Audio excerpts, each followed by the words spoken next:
The words to which I should like to call your attention this evening are to be found in the book of the prophet Jeremiah, in chapter 9, reading verses 23 and 24. The book of the prophet Jeremiah, chapter 9, reading verses 23 and 24. Thus saith the Lord, let not the wise man glory in his wisdom, neither let the mighty man glory in his might. Let not the rich man glory in his riches, but let him that glorieth glory in this, that he understandeth and knoweth me, that I am the Lord, which exercise loving kindness, judgment, and righteousness in the earth. For in these things I delight, saith the Lord. Now I call your attention to these words, these striking and momentous words uttered by the prophet Jeremiah as the mouthpiece of God, in order that we may consider together the whole problem of life and of living. That is the business of a service such as this. This is not just some kind of society where men and women at their leisure and out of some general interest meet together to consider certain subjects and questions. That's not the position. The whole purpose of a meeting such as this is that we may consider together the whole problem of life and of living. This is always something that's necessary, but in days and times like these, with the world as it is more necessary than ever. Now, we began doing this very thing last Sunday night. Surely this is the thing to which we must give ourselves, I say with a new urgency, at a critical and a difficult moment like this. Because it's obvious that there's something tragically wrong with men and with the world as a whole. And the business of this book called the Bible is to bring us to see the cause of that trouble, and then to lead us to the only solution to the problem. Now, there are many different ways in which man shows this tragic condition in which he is to be found. Last Sunday night we were looking at the case of people who just contract out of life altogether, or at least who think that they can do so. We were looking at that incident in the 18th chapter of the book of Judges, where we read a story about those Zidonians who went off on their own to build a sort of dream city, where there was no law, no magistrate, no hindrances and encumbrances of that type and kind, and who thought fondly that they'd really made a perfect world for themselves, but suddenly found that it all went and vanished, and they themselves with it. Now that was a picture of so many modern men and women who think that they can contract out of life, not really face it at all, but just have their supposed good time and make this little world for themselves. Well, we saw, I think, clearly and plainly what a ridiculous, what a futile attitude that is. But it isn't the only one. It isn't the only fallacy with respect to life that is being manifested at this present time. Now, here in this little paragraph that we're looking at together here in the 9th chapter of the book of the prophet Jeremiah, in just 2 verses, we are given another picture of another group of people, another type of person, who would have ridiculed the matter that we were looking at last Sunday night, and would have said that that was patently wrong and obviously quite ridiculous. But though they can see through the fallacy of that, they cannot see that they're in an equally fallacious position. But here the prophet, I say, as the mouthpiece of God, calls them to realize the futility of their position and of what they are doing. Now, what was their fallacy? Well, here you see the fallacy is a different one. Here it is this extraordinary fallacy of turning to and confiding in false expedients and solutions. The people we looked at last Sunday night were not interested in solutions at all. They just didn't think. They just went off to have their good time. Here we are dealing with people who do think, but who've come to the wrong conclusion and are putting their confidence and their faith, I say, in false expedients and solutions to the problem and the battle of life. Now, again, we must note this point in passing. There's nothing new here, is there? This prophet Jeremiah wrote about 8 centuries before the birth of our Lord and Savior Jesus Christ. But you notice the things against which he had to warn his contemporaries. Let not the wise man glory in his wisdom, neither let the mighty man glory in his might, let not the rich man glory in his riches. Now that was necessary as a message all that long time ago, very nearly 28 centuries. And yet, you see, it's as necessary tonight as it was then. For these are the very things to which the modern man is turning, and on which he relies. I've got to make this point. It's a fundamental one in biblical teaching. Man does not change at all. Human nature is tonight what it was in the days of Jeremiah, what it has always been, ever since the fall of men, from the very dawn of history. Man doesn't change. There he was then, trusting to these 3 things. He's trusting to the same 3 things even at this very moment. Man doesn't change, but thank God, the message doesn't change either. And of course it doesn't need to. As the problem of man is the same, so he needs the same message. And the message of God in this old book is as up to date and as relevant this evening as it was so many long centuries ago. Very well, then, let's look together at what the prophet has to say to his contemporaries. They were in trouble as we are in trouble. Their whole world had become very insecure. Things had gone wrong in Israel in every respect, not only religiously, but morally particularly, and even in a military sense. The Chaldeans were gathering together a great army and were on the point of attacking Jerusalem. The position was terribly uncertain. At any moment the enemy might come, and eventually, of course, he did come, because they wouldn't listen to the warning of the prophets. Well, very well, there is their position. Why are they in that position? The prophet tells them. And I'm here to suggest to you that it is the same message precisely that is needed by this world tonight, whether in general or in particular. It is a message that comes to every individual in the world at this moment. So let me put the question. Why is the world in trouble? What is the cause of this human tragedy that is so obvious in the world at this moment? I'm not only thinking of the international tension and all the terrible possibilities that are there. I'm thinking of it as it's manifesting itself in the social life of the people in every country. All the trouble and the anguish and the pain and the confusion. What is the cause of it all? Why is the world tonight so tense, feeling this awful strain, fearful, knowing not what's going to happen? Well, the answers are here quite simply. Let me just hold them before you. The first cause of all this, according to the prophet here, is that man glories in and places his ultimate confidence in himself. That's the first cause of the trouble.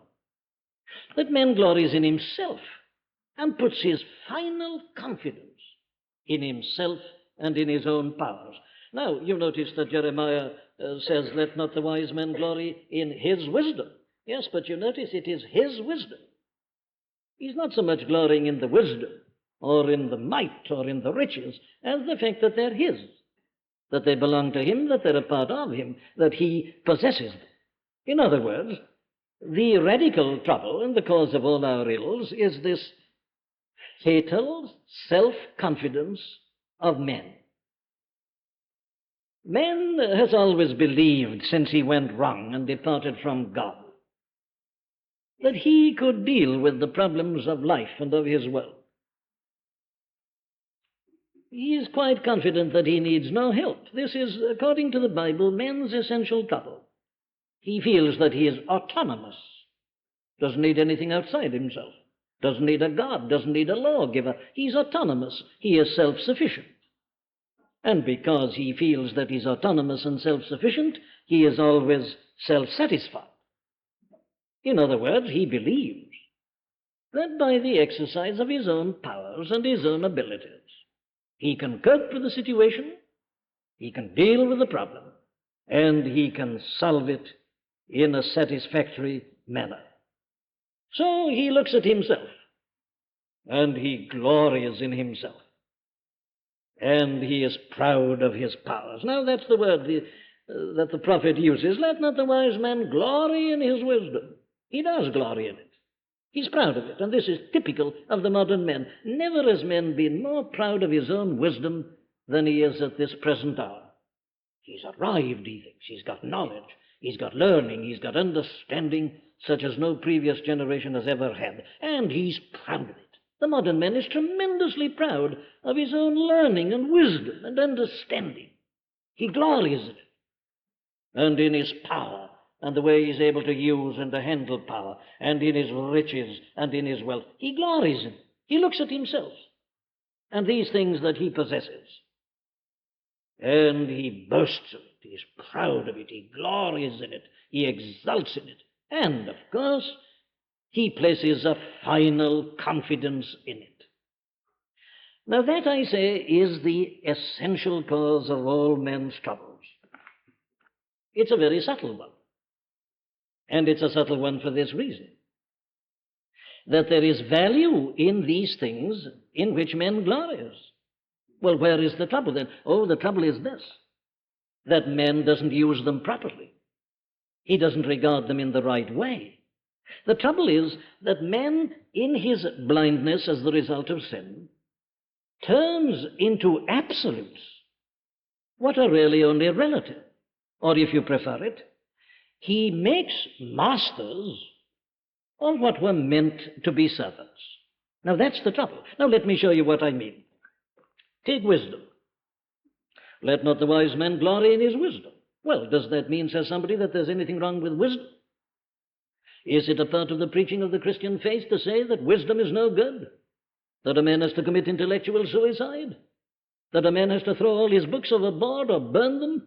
And that the ignoramus is really the man whom God delights in? Does Christianity put a premium upon ignorance and darkness and lack of knowledge? Well, of course it doesn't. Well, what's wrong, you say? Well, what's wrong is this. Wisdom in and of itself, wisdom stands for knowledge and for learning, the ability to think and all these things. Wisdom in and of itself is a most noble and a most excellent thing. God has given men the gift of reason. It's a part of God's self. It's a part of God's image in men, that he has this ability to think and to reason and to sift evidence and to weigh and to measure and so on and to arrive at decisions and to consider himself. Wisdom is a most wonderful thing and a most excellent thing. And, of course, the whole story of civilization is, in a sense, the story of the men using and employing this gift of wisdom which God has given him. Now, all this is perfectly right. And all the best benefits that we are enjoying in this life and in this world tonight have come to us as the result of this wisdom. It is by using his brains and knowledge and understanding that man has been able to discover so many of the secrets of nature, has been able to harness them and turn them to his own advantage and to his own good. And everything about that is absolutely right and good. It's the same with great literature, great art, great music. All these things are excellent in and of themselves. Well, what's wrong then, says someone?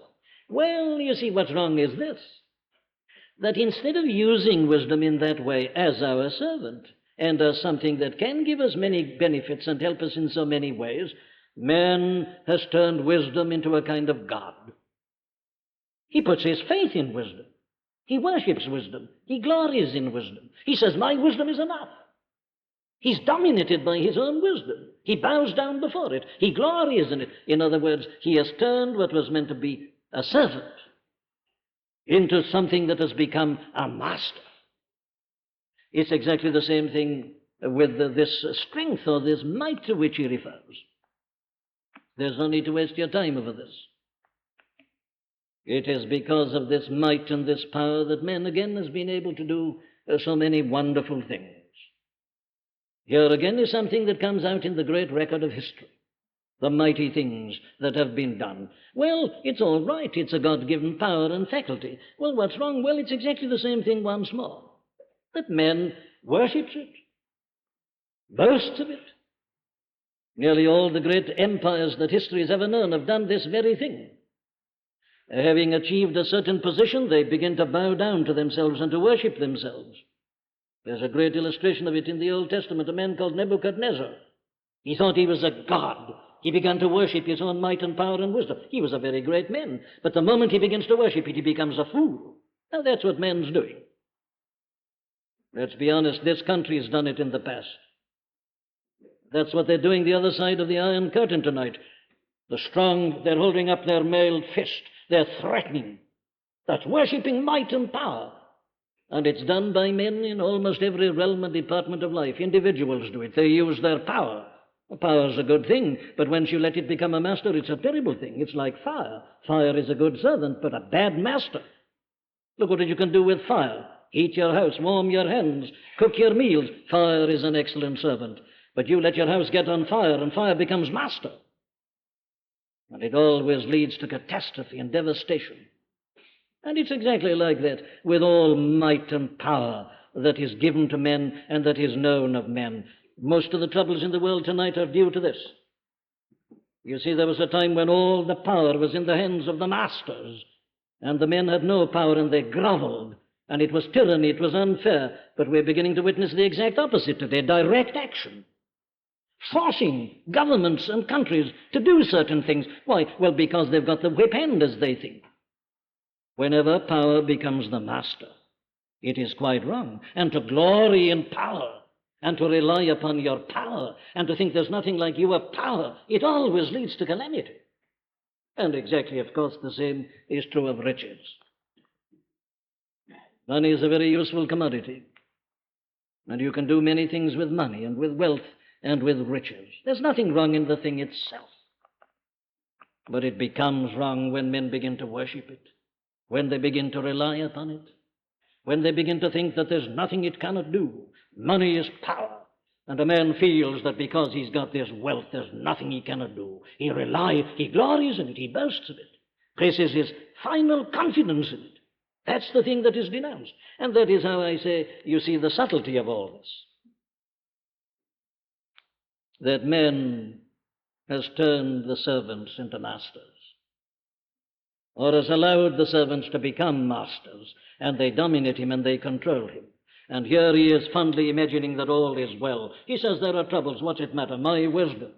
There are troubles, doesn't matter, my might's going to see me through. What's it matter? I'll buy my way through this. My wealth is going to do it. That's the tragedy. And now that is in various forms and ways the whole essence of the human tragedy at this very moment this evening. Can't you see it operating on all levels? Between countries, between blocks of countries, within countries, in the various divisions, capital and labor, and all these things. Oh, the havoc that is in the world tonight, because men, in some way or another, are glorying in wisdom or might or riches. That's the first cause of the trouble. It's all a form, as I'm indicating, of men's self-adulation, self-worship, autonomous man self-sufficient. Man's got all that's necessary, and with these powers he's going to solve the problem. There is the essence of the trouble. But let me put this in a second form. It is, I say, because man in that way glories in himself and puts his final confidence in himself, that he gets himself and his world into trouble so constantly, then, now, always. But that, you see, indicates a second thing. That man clearly fails to realize his own inadequacy and his own inability, and the consequent insufficiency of these very things on which he tends to rely. Now, here is the urgent matter. This is, I say, the cause of the trouble. It's tragic tonight. To me, this is the greatest tragedy of all. It's much a greater tragedy, than the fact that they've got those bombs. This is the tragedy, that anybody should be relying on such things, or relying that they are able to deal with that problem in some shape or form, in and of themselves. That's what they do. Now, what I say is truly amazing is this, that it is at all possible for anybody to do that at this present hour. Now, they were doing it in Israel of old. Though everything had gone wrong and the enemy was coming, they still trusted in these things, and the prophet has to warn them. Isn't this a part of men's essential blindness as the result of what the Bible calls sin? Man goes on trusting in himself and in his own powers and in his own ability, in spite of the great lesson of history. What is the great lesson of history? It's this. It is the failure of doing this very thing. There is history proclaiming how foolish this is. There are all the biographies attesting the same thing. But still man goes on believing in it. But still more astonishing is this, that in spite of the fact that the world is as it is tonight, man is still relying upon these very things. Even now, on the brink of the inferno, on the brink of final calamity, men are still trusting to these things. Here in this mid-20th century, with the world in flames, as it were, tonight round and about us, man still is putting his faith into these things. It's almost incredible. Why does he do so? Well, I say there's only one answer. It is because he doesn't realize the true nature of the problem confronting him. It's because he's never awakened to the inadequacy of the things to which he trusts. Listen, thus saith the Lord, let not the wise man glory in his wisdom, neither let the mighty man glory in his might. Let not the rich man glory in his riches. Why? Well, because they're inadequate, because they're insufficient, because they cannot solve the problem. Are we clear about that? These people were not clear. I suggest the world is not clear tonight. Are you clear, my friend? Well, let's look at them one by one. Take wisdom. Don't glory in your wisdom, says God. Why not? Wisdom surely, says someone, is an excellent thing. Well, I've agreed, it is. It's a wonderful gift. It's the highest gift that man has. And I'm not here to disparage it or to say a word against it in any shape or form, but I am here to say that if we glory in it and trust in it and rely upon it, we are nothing but fools. Why? Well, because of the obvious limits to wisdom, because of the things that wisdom cannot do. What is it that wisdom cannot do? Well, here are some of the things it can't do, and they're the most important things in life. Wisdom can discover many secrets of the universe and can harness them. It can bring in its wonderful inventions. It can make life much more comfortable and much easier for all of us. All right, excellent. But here's the sort of thing that wisdom can't do. It can't enable a man to know himself. Now, that was the great phrase of the philosophers, the people who believed in wisdom above everybody else, those Greek philosophers to whom Paul was referring in writing there in his epistle to the Corinthians. They were the philosophers, the believers in wisdom. And this was the great word of the philosophers. Know thyself. They said that's the most important thing in the world, is for a man to get to know himself. And they were absolutely right, of course. But here's the tragedy, that their philosophy couldn't enable a man to do that. Philosophy is very good at posing questions, and the questions need to be posed. Yes, but you and I, we don't want simply to get people to pose questions to us. What you and I need to know is the answer to the question. Know thyself. And this is the tragedy, that philosophy cannot answer that question. It doesn't know. Ask your great philosophers tonight, what is man? And they don't know. They don't know about the true nature of men. They don't know about the essential greatness of men. They think he's just an animal who's developed a little more cerebrum than the other animals. That's their view of men. And it's because they think things like that that the world is as it is. The philosophers tell us that we're all but animals. They shouldn't be surprised, therefore, if most people are behaving like animals. They're encouraging them to do so. They say that a man has got these drives within him these desires. Well, they're obviously there for some purpose and they're meant to be used. Why shouldn't he use them? Very well, people are listening to them and they're using them, hence the chaos in life. And the philosophers themselves, many of them, are doing the same thing and are even giving a lead in that respect. Always check what a philosopher teaches by his life and by his record. It's very illuminating. They don't understand men. They don't know man's true and essential greatness. They don't likewise know man's real object and purpose in this world. What's he here for? And they don't know. You read their books. Life to them is just an accident. It all started as an accident. There's no plan, they say. There's nothing here at all. Things just happen. Man's just something that's happened. Well, hasn't he got a great destiny? Not at all. He lives here and has all these troubles. He dies, that's the end of it. And on it goes. There's no purpose, there's no object. Philosophy, wisdom can't tell you about man and his own greatness and glory and the purpose of life and living and existence. And in the same way, it doesn't know man's real need. They think his need is to have more knowledge, more learning, more understanding, more scientific inventions. Well, we've had a great number, haven't we, in this present century, but things far from getting better seem to be getting worse. What is man's need? They don't know. And in any case, you see, when they say more knowledge, more learning, so many of us haven't got the brains to take it in. What's to happen to us? No answer. Nothing at all. Nothing for the poor, nothing for the ignorant, nothing for those who don't understand the categories and the terms of their brilliant philosophies. Nothing. Emptiness. Bankruptcy. You see, wisdom can't supply this great need. But not only that. Wisdom doesn't even give us an explanation of why the world is as it is tonight. Isn't that one of the first things we want to know? Why is the world as it is? And your wisdom, your human philosophy can't tell you. It doesn't know. It has argued and argued very loudly for 100 years that if only you educated people more, and if only you made them travel more and meet one another more, that there'd never be war any longer, that war was due to ignorance and people not meeting with one another. The more we meet together, the more we love one another. The more we know, the more we'll banish war. We've done the exact opposite. They don't understand. They really don't know what's the matter with the world tonight. They're baffled and utterly bewildered. They think it's madness.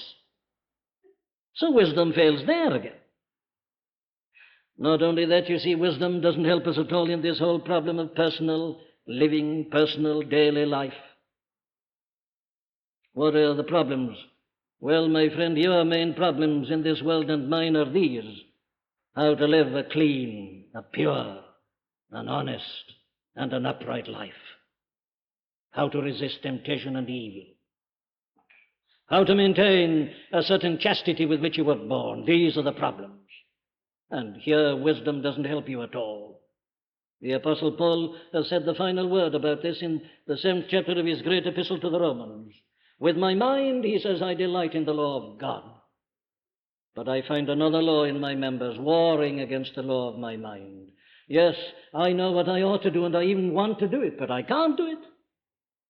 I'm paralyzed by something else. Your wisdom doesn't help you. Tell the people, they say, about the evil effects of drink, and they'll stop drinking. Do they? Give them instruction on morality and venereal disease, and they'll be moral. Will they? Does knowledge deliver? Of course it doesn't. Some of the men who impart the knowledge are the greatest slaves to the very things against which they're warning us. To know that a thing is bad doesn't stop a man doing it. Wisdom is excellent as far as it goes, but it can't solve this moral problem. The philosophers have been some of the greatest failures. That's why you shouldn't glory in wisdom. It fails to deal with all the greatest and most fundamental problems of life. Take another, to know God. The world by wisdom knew not God. It had tried very hard before Christ came. Your greatest philosophers had all come and gone before the birth of Christ. And they'd got a long way. Let me give them that credit, but they hadn't got there. They didn't know him. He was an unknown God, and all your wisdom and knowledge will never bring you to this. He's beyond it. He's above it. And it doesn't teach us how to face the end of all things and how to die. Human wisdom knows nothing about death, doesn't understand it. It just has to turn its face to the wall and go out as best it can. Its highest achievement was stoicism, a kind of courage, a manly courage, though you don't know. But that's no solution. That's resignation. That's giving in. That's really just putting up with things. That's no solution. Well, now, you see, without my keeping you further, here are some of the reasons why you shouldn't glory in wisdom. Isn't it sheer madness that the world tonight should be trusting to its own wisdom and knowledge and understanding when it patently cannot deal with the vital problems, the most urgent matters that are before us? And exactly the same is true about might. What do you mean, says someone? Well, again I say that might in and of itself is quite all right, but when a man begins to glory in it, he just shows that he's a fool. A very wise man wrote a book of Proverbs, which is in the Old Testament, and he said a thing like this. He says, "Greater is he that controlleth his spirit than he that taketh a city." He says a man who can control his own temper is a greater man than the man who conquers another city and captures it from an enemy. Why? Well, you see, this is something that history surely should have shown to us very plainly. What is there greater than might? Well, there are many things I suggest to you which should persuade us not to put our final confidence in might. What is history? Well, in a way, it's nothing but a great fight between brains and brawn. And you see, we're living in an age when we're seeing this increasingly. There was an age when men used to fight their battles personally, and personal chivalry and valor and courage counted tremendously. In an age in which you fight by pressing buttons, that doesn't help very much, does it? It's cleverness you need now, it's ingenuity, it's inventive capacity. It's the men who can get that rocket first. Brains against brawn. And so your great, massive battleships are obsolete. With all their power, they're absolutely useless. One man presses a button, that's the end of your great and mighty dreadnought. Brains against brawn. I'm putting it in modern language. The Bible puts it in the story of David against Goliath. This colossus that stood defying the armies of the living God, he'd take them all on together. And this stripling of a boy comes with just a sling and a stone, and one of them finishes the great mighty power. Brains against brawn. What a fool is the man who trusts in might and who glories in it. Quite apart from that, of course, it's something that gets less and less as you get older and older. All power tends to wane and to vanish and to disappear. Every day you're older, you've got that much less energy and vital power and ability. Not only that, it's attacked by various forces. Illness comes, and your strong man is thrown down in utter helplessness and weakness. The thing is laughable. Look at that strong man. I'm told there's a little virus which is so small that you can't see it under the most powerful microscope. It's ultra-microscopic. It's so small that it passes through the most delicate filters that man has ever made. The virus of influenza. Yet when it attacks that giant of a man, it knocks him down as if he were nothing. Let not the mighty man glory in his might. There are powers and forces that can come along and suddenly smite him, and it's all gone. And think of the other things that arise. Isn't this again the story of history? Look at the great, mighty, all-conquering nation. Yes, but it doesn't last very long, does it? Read your Old Testament history, my friends. It's very salutary. It does us a lot of good. You'll see great empires coming up one after another, thinking that at last they were the world conquerors, and they'd remain there. But another suddenly comes up, and down they go. He does the same thing. Down he goes. Read the book of Daniel, and you'll see them falling like 19. This is the story of the nations, the empires. There are these powers that come and attack the mightiest and the strongest, and in a spiritual sense, don't you see it? What's the point of talking about and glorying in your might when you realize there is one called the devil, the prince of the power of the air, the spirit that now worketh in the children of disobedience? You're but putty in his hands. You're nothing. And then think, my friend, of pitting yourself against the power of God. The almighty, everlasting God. You say, I don't believe in this nonsense. I'm going through life on my feet. Are you? You're pitting yourself against the rock of ages. You're standing up against the God of the universe. And your might is nothing. But then I say, I remind you again, when you think that you're strong and are glorying and boasting in your might and power, look at that spectre that is approaching with a scythe in his hand. Who is he? He's death, wielding his scythe and slaying men, all conditions and kinds, the power of death. Let him that is mighty not glory in his might. And it's exactly the same with riches. Let not the rich man glory in his riches. Why? Money's power, says the world. Is it? Is money really power? Oh, up to a point I know it is. It can do many things, but there are some things it can't do. Here are some of them. Money is a very powerful and a very useful commodity, but it can't buy happiness. It can't buy peace. It can't even buy health. It can't buy wisdom. It can't buy love. It can't buy true life. Have you read the confessions of the book about the wealthiest men in the world tonight? The wealthiest man in the world, but what a poor man. He can't find love. He's been married 5 times. He can't find married love, he says. He admits it. Glorying in your might, in your money, what's the point of it? It can't buy the most precious, the most wonderful thing in life apart from this gospel. The love of a person, married bliss, the enjoyment of a home life, to be surrounded by your family. It knows nothing about it. It can't purchase it. And the same, I say, with peace and with health and all these things. And then again, there are the same dangers. Listen to our Lord on this. Lay not up for yourselves treasures on earth, he says, where moth and rust doth corrupt, and thieves break through and steal. There are these corroding influences. What do you like if you lose your money? If you've been living on it, what have you got left? But there are always these things that are threatening you, and you never know when they come, and the things that you buy are of no value to you in the hour of trial. And that brings me to the last trial. In this modern atomic world, what's the value of wealth? Is there any difference between the wealthiest man in the world and the poorest man in the world? When that button is pressed and that bomb goes off, there's none at all, no difference whatsoever. Face to face with death in the end, money is valueless and useless. Let me put it again in the words of our Lord. What shall it profit a man though he gain the whole world and lose his own soul? Or what shall a man give in exchange for his soul? He says, here's my wealth, here's my bank balance, here are my possessions. No good. It can't do instead of the soul. It's of no value. What shall it profit a man? Nothing. Nothing at all.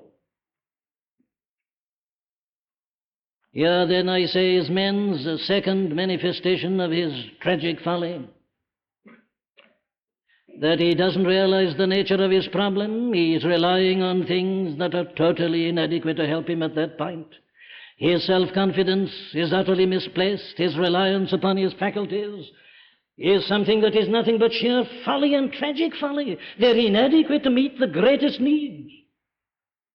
But come to the third and the last point. Man's final trouble is this: his failure to know and to trust God, and to glory in him alone. But let him that glorieth glory in this, that he understandeth and knoweth me, that I am the Lord, which exercise loving kindness, judgment, and righteousness in the earth. For in these things I delight, saith the Lord. Oh, I say, here is men's real trouble. That he doesn't know God, that he doesn't rely on God. My dear friend, this is the whole cause of the tragedy of human history. It started like this, didn't it? You see, the world was not always like this. The world was once perfect, and man was perfect. And he was living a life of bliss and of joy and of peace and of happiness. Well, what's gone wrong? This is what's gone wrong. that man ceased to glory in God and began to glory in himself. He began to glory in his own wisdom. You shouldn't remain like this, said the tempter to Eve, and she believed him. You ought to trust yourself, he said. You ought to rise up and assert your own wisdom and your own knowledge. You shouldn't say that you have no right to eat any one particular fruit. You have a right to everything. Trust yourself. Express yourself. Be yourself. And they did it. Instead of glorying in God and relying upon him, they began there to rely upon themselves and to glory in themselves, and down they went, and the world has been down ever since, and the world is as it is tonight because of this. But God, in his infinite mercy, still calls us to listen. Thus placed as we are at this moment, thus saith the Lord. He hasn't given us up. He hasn't turned his back upon us.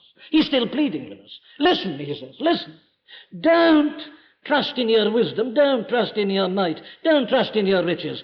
If you want to trust, if you want to glory, if you want to boast, glory in this. Well, what is it?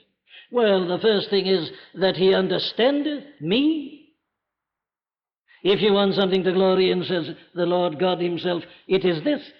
Glory in the fact that you understand me. Well, what does that mean? Well, that I am the Lord. Here's the thing to glory in. That over and above our troubled, tragic world tonight is the one who originally made it. We are not left to ourselves. God is over all. I am the Lord. From eternity to eternity, all-powerful, the everlasting God, the God who made everything, the universe, man himself, and he's above, he's over all. He's not involved in these tensions and strivings and strains. He's above it all. He dwelleth in a light that is unapproachable in eternity, in that high and lofty place. He's there. Get to know this is God. So that when you've looked around you and see no hope and feel yourself failing and everything going against you, lift up your eyes unto the hills, lift beyond them, look at the creator of the hills, God, away above the flux of time and history, eternal in the heavens, the everlasting creator. This is the thing to glory in. But wait. That I am the Lord which exercise judgment and righteousness in the earth. What does he mean? He means this. He exercises judgment and righteousness in the earth. He's still doing it. He is a righteous and a holy God. He has given his laws for men and for life, and we are meant to obey them. And he's concerned that we should. He interferes in life. That's the whole record of this history. Maintaining this righteousness. Yes, but he's a God of judgment. He not only has told us what we are to do, he expects us to do it. He holds us responsible if we haven't done it. He is the judge, a righteous, a just judge. He demands righteousness. Now, this is the thing the world needs to know tonight. Over and above the bombs and what they may do is the certain fact of death, bombs or not, and beyond death, God and judgment and justice and righteousness. We've all got to stand before him. We've no right to live as we like and as we please and as we choose. It is wrong to say every man for himself. Let a man express himself and do what he likes. No, no. God is there, and we're all under him, and we'll all stand in his presence and be judged in the light of his holy law. I am the Lord that exercise righteousness and judgment in the earth. Get to know this. If only the whole world knew this tonight, everything would be changed. If only all these earthly powers and individuals realized that they're responsible to God and that they've all got to die. Your Kennedys and Khrushchevs and all their peoples and all their armies, they've all got to die and answer God. If they only realized it, how differently they'd behave. And so would we all in our individual capacities. You wouldn't go on condemning and hating that person if you knew you were to stand before God. You wouldn't judge another if you knew that you were to be judged. You wouldn't do that unrighteous thing and think you're clever because nobody's seen you. God's seen you. Everything is naked and open unto the eyes of him with whom we have to do. Understand this, he says, and then you'll have a new view of life. Not only that, and thank God for this other word. Let him glory in this, that he understandeth and knoweth that I am the Lord which exercise judgment and righteousness in the earth, yes, and loving kindness also. Loving kindness. I wouldn't have preached to this point if I didn't know that I was coming to the word loving kindness. All I've said has been negative. It's all condemnation. I wouldn't have started if I didn't know that this glorious word was coming. Loving kindness. Get to know this, says God. In your trouble, in your agony, in your pain, get to know that I am the Lord who exercise loving kindness in the earth. What does he mean? It means this, my dear friend. It's all here in symbolic manner on this table before me. The loving kindness of God. Not only justice and righteousness and truth, but loving kindness. Oh, here's the only hope for us at this moment. That God so loved the world that he gave his only begotten Son, that whosoever believeth in him should not perish but have everlasting life. That though we all deserve the punishment of hell and deserve it richly, that God has made a way to forgive us and to restore us. It's because of his loving kindness. It's nothing in us. We've defied him, we've rebelled against him, we've criticized him, we've deliberately gone our own way, we've brought ourselves into trouble and our whole world with us, and we deserve nothing. But he offers to forgive us freely. His loving kindness was so great that he sent his only Son from heaven into this world, not only to live and to teach and to give an example, but especially to die on the death of the cross. And what was he doing there? Taking the burden of your sins and mine upon himself. Taking our guilt upon himself, bearing its punishment, its shame, its suffering, its agony, dying that we might be forgiven, that we might live, that we might become the children of God.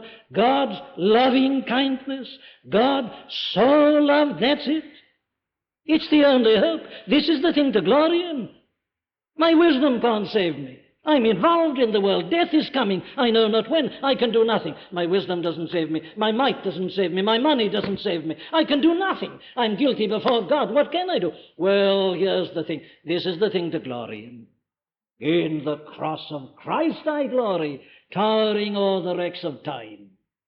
All the light of sacred story gathers round its head sublime.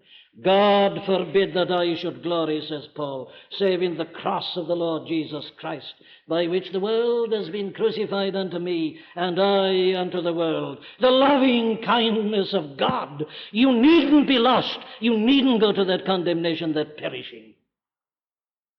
It's offered you as a free gift. You only believe on the Lord Jesus Christ and that he died for you and your sins, and you're freely forgiven.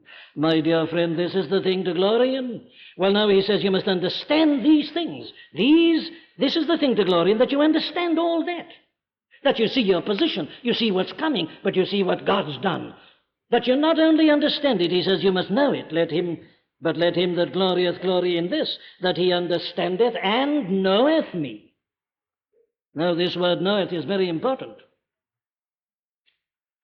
The word to know is used in the Bible invariably in this sense. It's a very strong word. It doesn't just mean knowing about. It means knowing in a very personal and in a very intimate manner. God says to the children of Israel through Amos, you only have I known of all the nations of the earth. That doesn't mean that he didn't know about the others. No, what it means is this: you are the only nation I've been interested in. You are the only ones I've known intimately. You have been my special people. Knoweth? Now then, says the prophet, here it is. You must not only understand these things, you must know them. And oh, what a difference there is here. There's a difference here, between eternal death and eternal life. You say, yes, I've listened to you, I understand what you're saying, but my friend, I want you to go further. Do you know these things? Do you know what it is to experience them? I say you can be freely forgiven if you believe. Do you know that you are forgiven? I say if you believe you'll receive a new life and a new nature, you become a child of God. Do you know that you are a child of God? I say that you must understand that God is the Lord and that He's the judge and that nevertheless He has loving kindness. Do you know Him? Do you really know these things? You see, a mere intellectual apprehension isn't enough. You must know it. You must know it intimately. You must know it personally. You must know it directly. This must become living and vital to you. It must become real to you. You must not only understand, you must know. Do you know these things? Well, says the prophet, if you understand and know these things, you are entitled to glory. Glory in this. Why? Well, because if you glory in this, you'll have had everything else that you need. If you begin to glory in God, in Christ, as He has revealed Himself in Christ and Him crucified, do you know what happens to you? You'll have a wisdom greater than that of the whole world put together. We, says the Apostle Paul to the Corinthians, have the mind of Christ. Christ is made unto us wisdom. The moment you believe this gospel and really get it and understand it, you'll understand yourself, you'll understand life, you'll understand why the world is as it is in a way you've never done before. You know, the Christian is not a bit surprised that the world is as it is. He expects it to be. He knows that the more men rely on themselves and turn their backs on God, the worse the world is going to get. So it has got worse. We have prophesied it would. And it will get worse until men turn back. We understand it. Yes, but not only that, you see, we can see through it. This is the victory that overcometh the world, even our faith. We can see beyond it all. We can see the purpose of it all for the soul. We can see the glory that is coming when Christ returns. This is wisdom. Do you know it's a great thing to be a Christian in a world like this at this moment? The Christian really has an understanding of it all. He sees right through it, and he's the only one who does. He gets the very wisdom that he desired, the true wisdom, not his own wisdom, and he gets power, power to live. Power to live triumphantly. Power to conquer his old enemies, temptation, sin, and evil. Power to face all eventualities. He is not afraid because he knows that he is being kept by the power of God. He knows that he is safe in the hands of God. He may have to suffer a lot in this world, in a physical sense and in other respects, but he knows that his soul is in safekeeping. He knows that all is well with his soul. He's got this power round and about him. The angel of the Lord, as I was quoting this morning, encampeth round about them that fear him. He knows that he's surrounded, that nothing shall finally harm him. The power of God unto salvation is in charge of him. And then think of the riches that he immediately possesses. He gets untold wealth and riches in this world. I don't know of anything that makes a man so rich as to understand something of the teaching of this book. I'd sell everything I've got many times over in order to understand this. Because here is everything that I need. Riches. Well, let me quote those wonderful words that we were singing just now. No good in creatures can be found, but may be found in thee. I must have all things and abound, while God is God to me. He that has made my heaven secure will here all good provide. While Christ is rich, can I be poor? What can I want beside? He is the heir of the universe, and as a child of God, I'm a joint heir with him. Of his fullness of all we received, says John, and grace for grace. Here you can draw out of the rivers of his grace and feel your needs all being satisfied. Listen to the Son of God speaking. Lay up for yourselves treasures in heaven, where neither moth nor rust doth corrupt, and where thieves cannot break through and steal. Bank in the bank of heaven, and your treasure is secure. Lay up for yourselves treasures there. No bombs can touch them. No inferno can make any difference to them. Why, my friend, listen again to Paul writing to the Corinthians. What do you want, he says? Are you out for riches? All things are yours. whether Paul or Apollos or Cephas or the world or life or death or things present or things to come, all are yours, and ye are Christ's, and Christ is God's. Are you out for riches? Well, listen to the Son of God again. Blessed are the meek. Why? Well, for they shall inherit the earth, the whole universe. Your little bank balance is a flea bite, it's nothing. Blessed are the meek, for they shall inherit the earth. If you believe this message, you become a child of God. And if children, then heirs, heirs of God, and joint heirs with Christ, who is the heir of all things, the whole universe. All things are yours. This is the thing to glory in. You get the wisdom you long for. You're given the might and the power and the strength that you covet. And you become the heir of riches that can be measured only in terms of the illimitable wealth and power and character of God Himself. And yes, you glory in this for this reason, that you've not only got it now, but you'll always have it. Let them send off all their bombs in all countries at the same time. Let the universe be blown to nothing. It won't have the slightest effect upon this. This is the thing to glory in. Not in that earthly human wisdom that fails when you need it most of all. Not in that might and strength which are waning and disappearing and finally are defeated by the scythe of death. Not in riches, which moth and rust can destroy, and the thieves can take from you. Finally, again, the hand of death. Let him that glorieth glory in this, that he understandeth and knoweth me, that I am the